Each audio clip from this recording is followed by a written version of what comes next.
guys, Howard here with a follow-up, or part 2 if you like, to my cool pentatonic trick that I think every guitar player should know. And this is along the same lines, but it brings in a little bit of the other one, easy trick for adding licks to your chords, because we're going to use an F sharp minor chord.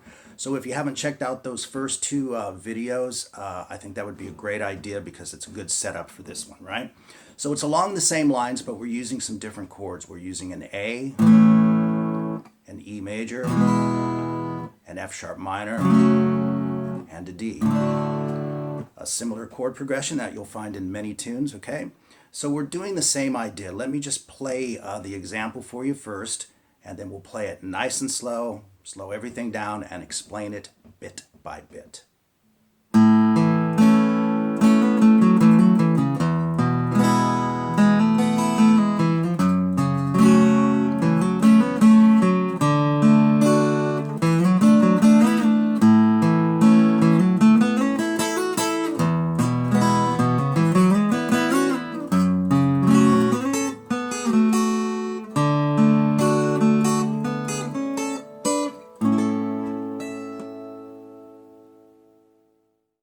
So let's jump right into it. We started off with an A chord and we played this, which you can see on the tab, but it's an A string followed by the D string, and then the G and the B strings together. And then we played this phrase. Okay, so once again, just backtracking a little bit, that's based on that basic pentatonic, major pentatonic information that I shared in the previous lesson. If you can visualize it as starting off the fretboard, so to speak, it's still 3 notes, 1, 2, 3, open 2, 4, and then 2 notes on the next string, 2 to 4. So it's 1, 2, 3, 1, 2.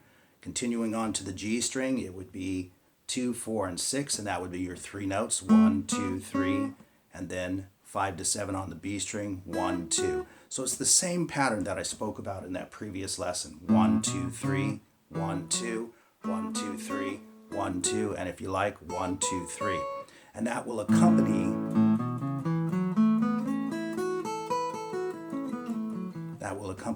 that chord, right? Perfectly. Now let's take a look at the actual lick and what we are playing here, okay? So I'm barring across the G string and the B string at the 2nd fret, all inside the A chord though, right? But those are the 2 strings I'm using, and I'm picking both of them and hammering up to the 4th fret on the G string, and then back. So that's a hammer on, you pick it, hammer on, and then pick it again when you release it, okay? So we have... we play the 4th fret on the D string, and I consider that just sort of the lick, if you know what I mean.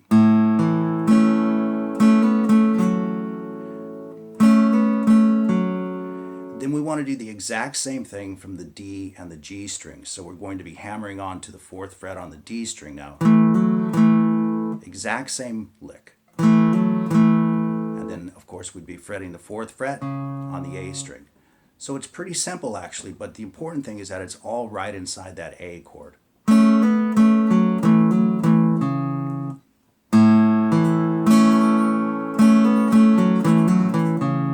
Right, simple enough. And that's a cool little trick, if you want to call it that, that you can always rely on when you're playing an A major chord. So then we went to an E major and we did the same thing, 2 strings, then just sweep through the remainder of the chord. And as always, I always like to throw in a little something extra, but again, you'll remember this from that lesson as well. That shape right there. Again, if you haven't seen that lesson, please check it out, because there'll be some good stuff that sets you up for this. So I hit the E chord, and what I do is I'm going to play the G string, and I'm going to hammer up to the 2nd fret on that G string. So you want to bring your ring finger down to meet that string, down toward your feet, that is. And then the open B string and the open E string.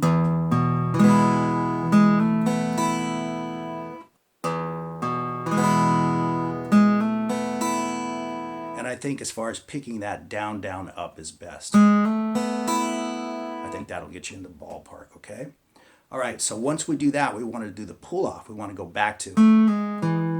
So we're going to pull from that second fret on the G string back to the first fret and then play the second fret on the D string. So you're bringing the finger back. Let me do that real slow so you can see it.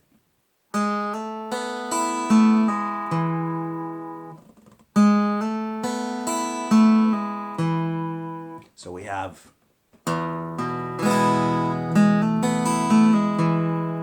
So let's put those two together, the A and the E chord.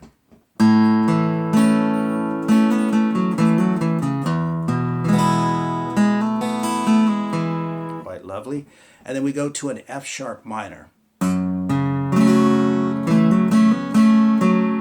So as I mentioned in the lesson, easy trick for adding licks to your chords, this is what we do when we're on a minor chord. So I'm kind of going over this again, but if you have a minor chord, right underneath that chord, so to speak, you have the minor pentatonic scale.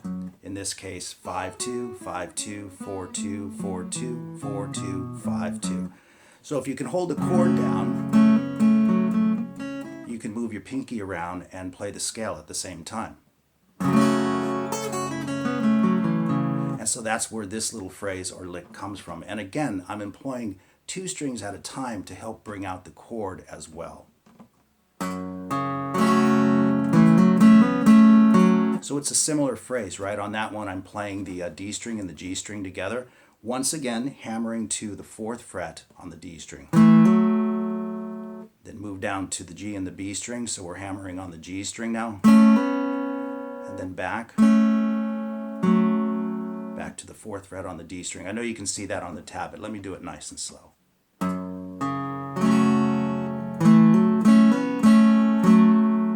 And by the way, you can hear it sounds good over the A chord as well. Those are relative major and minor chords. Not getting into any theory here, but just something to know, okay? So now we have.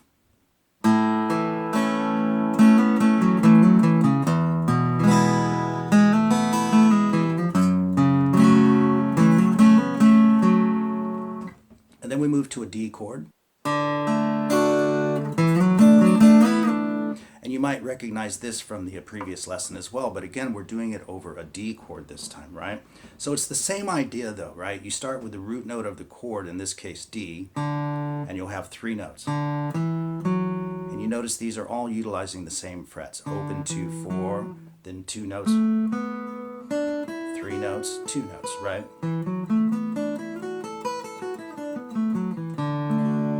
That's where this comes from, but I'm also thinking of a D inversion. You got a regular D chord and then you have an inverted D chord, which is 4 on the D string, 2 on the G string, and 3 on the B string. You can even bar and bring in the first string as well, but that's what I'm thinking of. I'm thinking of that major pentatonic scale and then also that D major chord inversion and just kind of bringing the two together.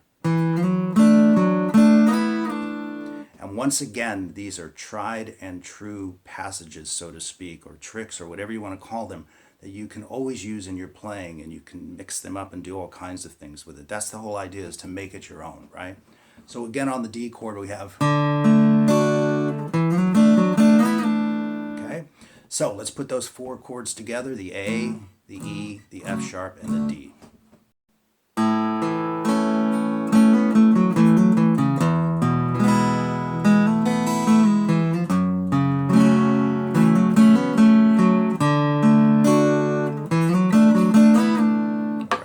And then we head back to the A chord. We're going to do a second round and mix it up even more. Now, once again, you might recognize this from the previous video where I played that similar thing over a C major chord. That's the whole point. These shapes and patterns are all the same all over the guitar. So if you learn just a handful of them, so to speak, you can really play some really cool stuff, all right? So let's do it with the tab. This is what I played on the A chord. And that's, again, thinking about triads and inversions. I'll be doing some detailed lessons on this in the future, but for right now, let's do that nice and slow.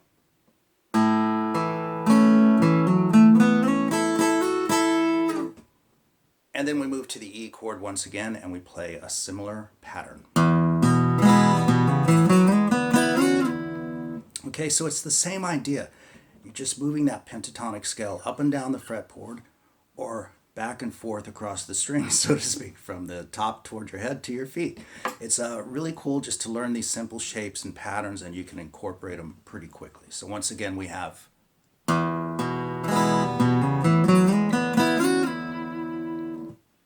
and then we move to the F sharp minor chord and we play this. Now these are double stops, of course, which I've spoken about before, and I always like to offer up something extra besides just the scales themselves. I will be doing a extensive video on double stops, but for now, as I've mentioned in previous videos, you can just know that that's a pattern that you can always use off of a minor chord.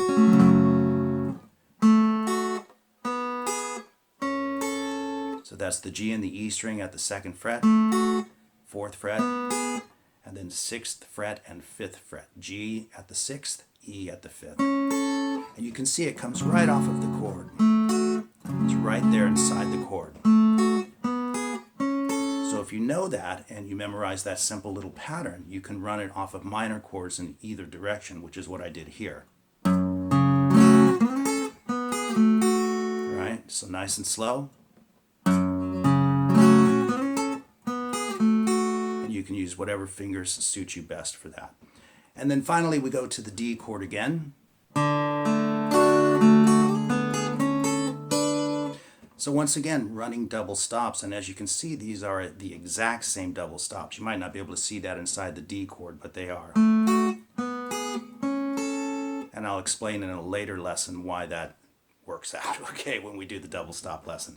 But I added a fourth one there. We go 2 and 2, 4 and 4, 6 and 5, and then 7 and 7. So I played, and then using my pick and my finger, a little hybrid picking there. You can also just mute the E string, or excuse me, the B string out and play it like that if you want.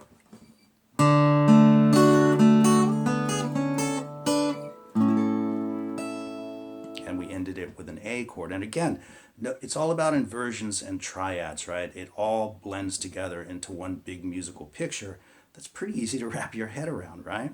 So this is an inverted A chord, and then adding that 5 doubled up on the top, okay? So there we have it. Let's play the whole thing nice and slow.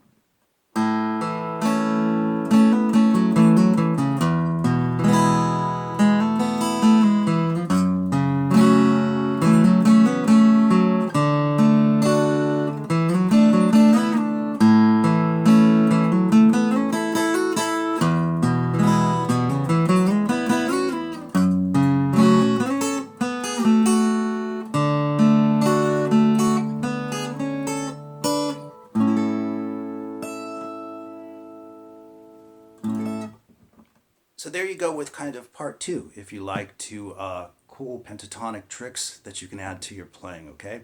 I hope you enjoyed it. All the best to everyone. Thanks to everybody who has subscribed. Thanks for the wonderful comments and supporting the channel. And if you haven't supported the channel yet, but you might like to, it's pretty easy. You can just become a member, and that helps out a lot in and of itself, okay? So anyway, all the best again to everybody, and I will see you guys in the next video.